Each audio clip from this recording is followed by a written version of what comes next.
স্টেশনে ঢুকছে ট্রেন, হঠাৎ উল্টে পড়ে গেল যুবক। জওয়ানের তৎপরতায় বাঁচল প্রাণ। দেখুন ভিডিও। ভিড়ঠাসা প্ল্যাটফর্ম, স্টেশনে ঢুকছে ট্রেন, এমন সময় রেললাইনে হঠাৎ উল্টে পড়ে গেল এক যুবক।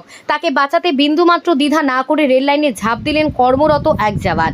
ততক্ষণে ট্রেনের গতিতে রাশ টানেন চালক। এক অলৌকিক দক্ষতায় প্রাণে বাঁচলেন ওই যুবক। ঘটনাটি ঘটেছে মুম্বাইয়ের একটি স্টেশনে। দুর্ঘটনা নাকি আত্মহত্যার চেষ্টা? জানা গেছে উদ্ধার হওয়া যুবক মানসিক ভারসাম্যহীন।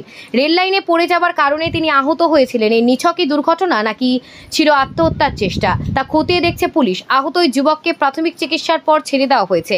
জওয়ানের এই সাহসিকতা এবং ট্রেন চালকের তৎপরতা এক নিশ্চিত দুর্ঘটনা থেকে বাঁচল একটি প্রাণ। এই ঘটনা আবারও রেলওয়ে কর্মীদের কর্তব্যনিষ্ঠা ও মানবিকতার এক উজ্জ্বল দৃষ্টান্ত স্থাপন করল।